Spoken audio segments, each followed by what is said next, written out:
Hello friends, welcome back to RGM online classes. তো আজকে আমাদের ব্যাচ কোর্সের চাইল্ড ডেভেলপমেন্টের পেডাগজি থেকে ক্লাস নাম্বার 12 এবং আমাদের আজকের ক্লাসের আলোচ্য বিষয় addressing learners from diverse backgrounds including disadvantaged and deprived groups. অর্থাৎ সেই সমস্ত আহ, মানে ভিন্ন ভিন্ন ব্যাকগ্রাউন্ড থেকে যে সমস্ত বাচ্চাগুলো, যে সমস্ত স্টুডেন্টসরা, যে সমস্ত লার্নার্সরা, শিক্ষার্থীরা আসছে, তাদের প্রত্যেককে নিয়ে আলোচনা এবং তার পাশাপাশি বিশেষ করে যারা ডিসঅ্যাডভান্টেজড অ্যান্ড ডেপ্রাইভড গ্রুপ, যারা পিছিয়ে পড়া এবং যারা হচ্ছে বিভিন্ন রকমের সুযোগ সুবিধা থেকে বঞ্চিত, সেই সমস্ত গ্রুপের আলোচনার বিষয় আজকে আমাদের। তো কি রয়েছে একবার দেখে নেব। বলছে ভারতীয় সংবিধান অনুযায়ী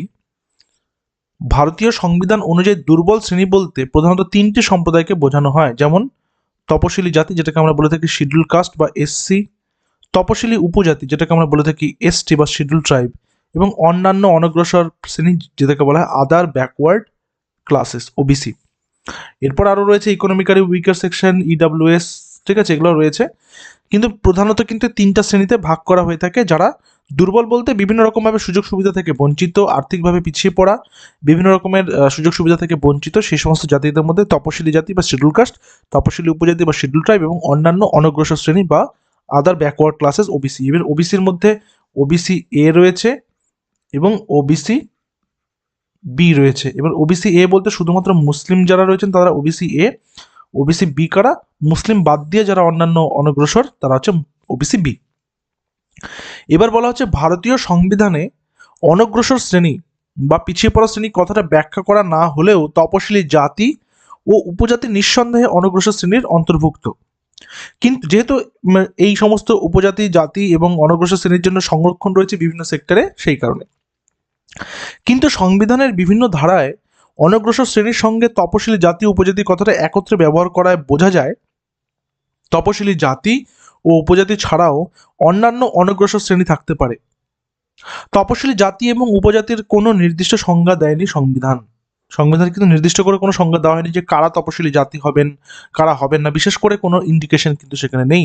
তবে রাষ্ট্রপতির নির্দেশ মতো বিভিন্ন রাজ্যে ভারতের তপশিলি জাতি এবং উপজাতিদের চিহ্নিত করা হয়। সংবিধানে অনগ্রসর শ্রেণীগুলির অবস্থা অনুসন্ধান করে দেখার জন্য একটি কমিশন নিয়োগ করতে বলা হয়েছে অনুচ্ছেদ নাম্বার 340 বা আর্টিকেল নাম্বার 340-এ। এটা ছিল হচ্ছে, যেহেতু আমাদের আজকের আলোচ্য বিষয়টাই অনগ্রসর জাতি নিয়ে, সেই কারণে অনগ্রসর জাতি কাদেরকে বলা হয় ভারতীয় সংবিধান অনুযায়ী সেই সমস্ত ইনফরমেশনটা আজকে এখানে কিন্তু প্রথমে দেওয়া হলো। এবার আমরা যাব মূল আলোচনার বিষয়ে। 1953 সালের কথা। 1953 খ্রিস্টাব্দে কাকা সাহেব কালেক্টরকে স্থপতি করে প্রথম সেই কমিশন নিয়োগ করা হয়, যেখানে যাদের কাজ ছিল কি, যে কারা অনগ্রসর শ্রেণীর অন্তর্ভুক্ত তা চিহ্নিত করা। অর্থাৎ সেই সময় যেহেতু 1953 সাল যখন বিভিন্ন রাজ্য গঠন হচ্ছে, ভাষার ভিত্তিতে প্রথম রাজ্য অন্ধ্রপ্রদেশ তৈরি হচ্ছে এবং অন্যান্য রাজ্য গঠিত হচ্ছে, সেই সময় কিন্তু 14টা রাজ্য ছিল ভারতবর্ষে। তারপরে সেগুলোকে আস্তে আস্তে আস্তে আস্তে কিন্তু আরো ডিভাইডেশন হয়। তো সেই সময় কারা পিছিয়ে পড়া সেটা চিহ্নিত করা, অনগ্রসর শ্রেণীকে তালিকা অনুযায়ী সাজানো, অর্থাৎ কে কোন সেক্টরের মধ্যে পড়বে, কে কোন তালিকার অন্তর্ভুক্ত হবে, কে কোন অংশের মধ্যে পড়বে, সেটা এই সকল অনগ্রসর মানুষদের অসুবিধাগুলি বুঝে তার নির্ণয়ের ব্যবস্থা করা। অর্থাৎ এই সমস্ত প্রবলেমগুলোকে বুঝতে হবে, বোঝার পর সেটা কি করতে হবে, সেই অসুবিধাগুলোকে নির্ণয় করতে হবে। পরবর্তী পর্যায়ে অনগ্রসর শ্রেণীগুলির জন্য গঠিত দ্বিতীয় কমিশনার বিপি মণ্ডল বা মণ্ডল কমিশন যেটাকে বলা হয়ে থাকে, 1980 খ্রিস্টাব্দে তার রিপোর্টে অনগ্রসর শ্রেণীর লোকেদের জন্য শতকরা 27% আসন সংরক্ষণের কথা ঘোষণা করেন। কোন রিপোর্ট? মণ্ডল কমিশন রিপোর্ট বা বিপি মণ্ডলের 1980 সালের যে মণ্ডল কমিশন, সেই মণ্ডল কমিশনে বলা হয়েছে 27% রিজার্ভেশন। কত পার্সেন্ট? 27% রিজার্ভেশন। ঠিক আছে। অনগ্রসর শ্রেণীর পশ্চাৎ পদতার কারণ কি, বা অনগ্রসর শ্রেণী পিছিয়ে পড়ে থাকার কারণটা কি, সেই কারণ যদি আমরা জানতে চাই তাহলে আমাদের জানতে হবে প্রথম হচ্ছে তাদের আর্থিক কারণ। অনগ্রসর শ্রেণীর পশ্চাৎ পদতার মূল কারণ হচ্ছে আর্থিক দিক থেকে পিছিয়ে পড়া। তারা ফিনান্সিয়ালি অনেকটা উইক, ফিনান্সিয়ালি অনেকটা পিছিয়ে পড়েছেন। সাংবিধানিক রক্ষা কবচ থাকা সত্ত্বেও শিক্ষার আঙিনায় পৌঁছানোর জন্য যে ন্যূনতম অর্থের প্রয়োজন, তার অপ্রতুলতা এই শ্রেণীর মানুষকে শিক্ষাক্ষেত্রে পিছিয়ে রেখেছে। দেখো, সংবিধান তো বলে দিয়েছে যে ক্লাস 1 টু ক্লাস 8, যাদের প্রাইমারি থেকে আপার প্রাইমারি সেকশনে মানে 6 থেকে 14 বছর বয়সী বাচ্চাদের কি করতে হবে, এডুকেশন ফ্রি করে দিতে হবে, প্লাস তাদেরকে মিড ডে মিলটা তাদেরকে ফ্রিতে দেওয়া হবে, অর্থাৎ স্কুলে আসবে, তারা পড়বে, তারা খাবে, সমস্তটাই কিন্তু বিনামূল্যে। ঠিক আছে, তারা এই সুযোগ সুবিধা দেওয়ার সত্ত্বেও এমন কিছু কিছু শ্রেণীর মানুষ রয়েছেন যারা তবুও সেই শিক্ষার আলো থেকে বঞ্চিত হয়ে যাচ্ছেন। অর্থাৎ অনগ্রসর শ্রেণীর পশ্চাৎপদতার মূল কারণটাই হচ্ছে আর্থিক দিক থেকে কি করা, পিছিয়ে পড়া। সাংবিধানিক রক্ষা কবচ থাকা সত্ত্বেও শিক্ষার আঙিনায় পৌঁছানোর জন্য যে ন্যূনতম অর্থের প্রয়োজন, তার অপ্রতুলতা এই শ্রেণীর মানুষজনকে শিক্ষাক্ষেত্রে পিছিয়ে রেখেছে। শিক্ষাক্ষেত্রে পশ্চাৎপদতা আর্থিকভাবে স্বাবলম্বী হওয়ার পথে প্রধান অন্তরায়, মানে প্রধান বাধা। অর্থাৎ শিক্ষাক্ষেত্রে আর্থিকভাবে পিছিয়ে পড়াটাই হচ্ছে কিন্তু প্রধান বাধা। যদিও শিক্ষাটা ফ্রি, যদিও সেখানে মিড ডে মিল দেওয়া হচ্ছে, তবুও তাদের কিন্তু এখানে কিসের প্রয়োজন, তবুও তাদের এখানে কিছু সমস্যা হচ্ছে। সেটা হচ্ছে ন্যূনতম যে বেসিক যে তাদের আর্থিক যে মানে পরিকাঠামো, সেটাও কিন্তু তাদের নেই। দ্বিতীয় হচ্ছে সামাজিক কারণ। অনগ্রসর শ্রেণীর পরিবারের সাধারণত সন্তান সংখ্যা অধিক হওয়ায় তার দরিদ্র পিতামাতা উৎসাহের অভাবে শিক্ষার প্রসার ঘটেনি।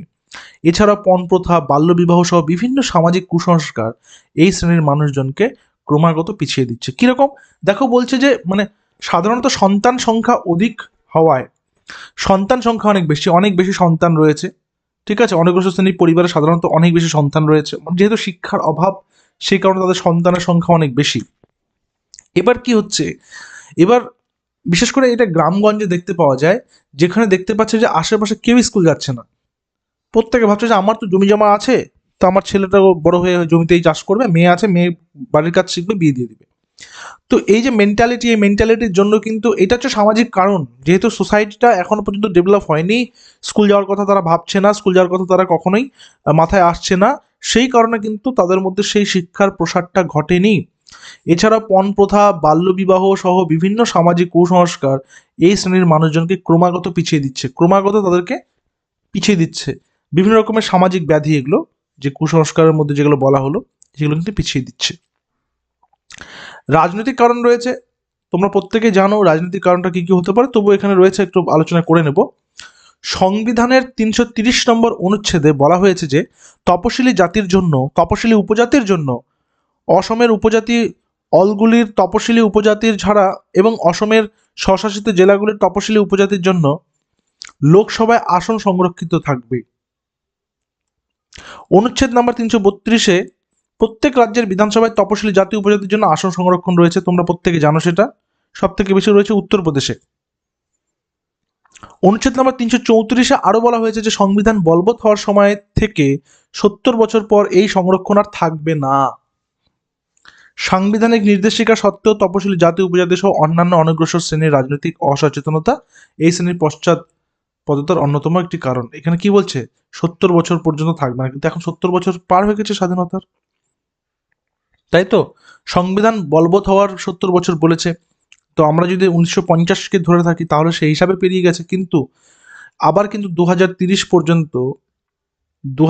পর্যন্ত কিন্তু ওই SC ST OBCদের যে সংরক্ষণ, সেটা কিন্তু এক্সটেন্ড করা হয়েছে। কারণ রাজনৈতিক যে মানে সমস্ত নেতৃত্বরা রয়েছেন, তারা জানেন যে এই মানুষগুলোকে যত বেশি বঞ্চিত করে রাখা যাবে, তত বেশি এদের দিয়ে ভোটের রাজনীতিটা তাদেরকে ব্যবহার করা যাবে। সেই কারণে হয়তো এই বিষয়গুলো চলছে, এই বিষয়গুলো ঘটে যাচ্ছে। তো রাজনৈতিক কারণটা কিন্তু একটা অন্যতম প্রধান কারণ, যে এই পিছিয়ে পড়া মানুষদের নিয়ে, এই পিছিয়ে পড়া মানুষদের অধিকার আদায়ের লড়াই করতে করতে সে রাজনৈতিক নেতারা কবে ধনী হয়ে যাচ্ছে তারা কিন্তু বুঝতে পারছে না, সাধারণ মানুষ বুঝতে পারছে না। কিন্তু সাধারণ মানুষ চিরকাল ওই দরিদ্রই থেকে যাচ্ছে, কিন্তু তাদের অধিকার নিয়ে লড়াই করতে করতে নেতারাই বড়লোক হয়ে যাচ্ছে, নেতারাই ধনী হয়ে যাচ্ছে। ঠিক আছে, এরপর কি আছে, নারী শিক্ষায় বাধা, আরেকটা অন্যতম কারণ। সাংবিধানিক নির্দেশিকা থাকা সত্ত্বেও সারা দেশে নারী শিক্ষা বিস্তারের হাল বেশ খারাপ। অনগ্রসর শ্রেণীর মানুষজন মেয়েদেরকে পরিবারের বোঝা বলে মনে করে, ফলে বালিকা অবস্থাতেই বিবাহের ব্যবস্থা করে পরিবারের বোঝা হালকা করে ফেলতে চায়। মেয়েটি শিক্ষার আলো থেকে বঞ্চিত হয় এবং এটাই স্বাভাবিক প্রথা বলে মেনে নেওয়া হয়।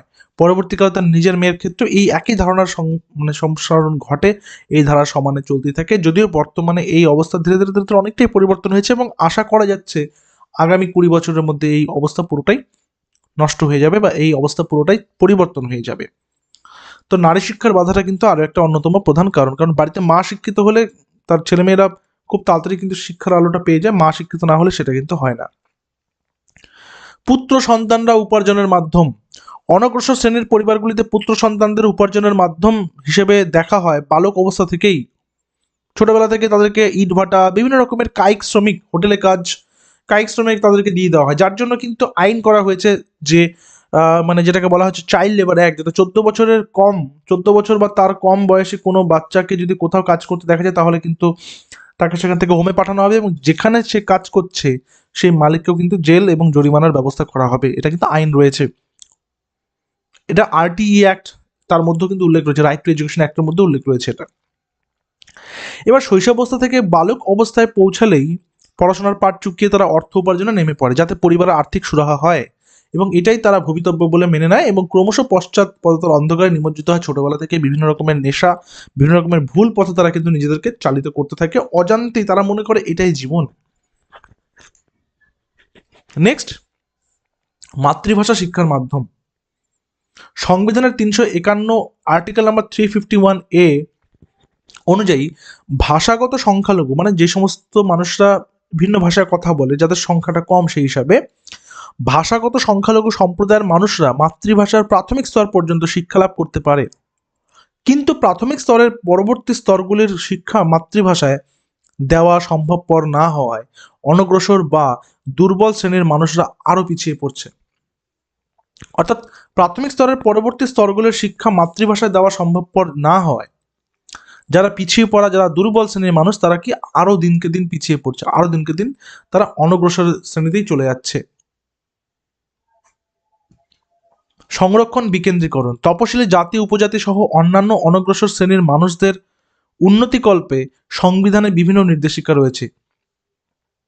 এছাড়া এই শ্রেণীর মানুষদের সমাজের মূল স্রোতে ফিরিয়ে আনার জন্য শিক্ষায়তন ও চাকরি ক্ষেত্রে সংরক্ষণেরও ব্যবস্থা রয়েছে। অর্থাৎ সংরক্ষণের বিকেন্দ্রীকরণ করার কথা বলছে, মানে এক জায়গায় মানে নিবদ্ধ নেই সংরক্ষণটা।